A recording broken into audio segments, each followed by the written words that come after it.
I guess if you take away the worst case scenario, that's actually helpful for lower oil prices. A couple things to consider, though. One, Halima Croft at RBC said over the weekend that she would caution against that knee-jerk reaction that, quote, the worst is behind us.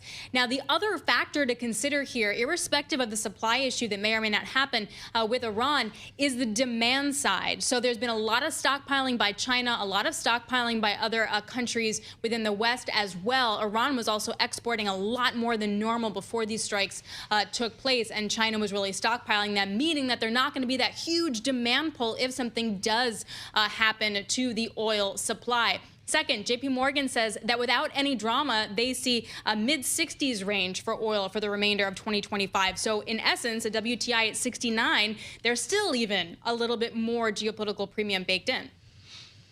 Boy, there seems like there's a heck of a lot of confidence without knowing what's going to happen next year.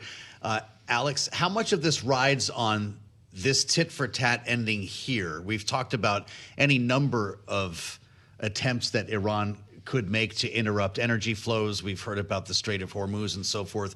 Are those all extreme scenarios that this market is ruling out?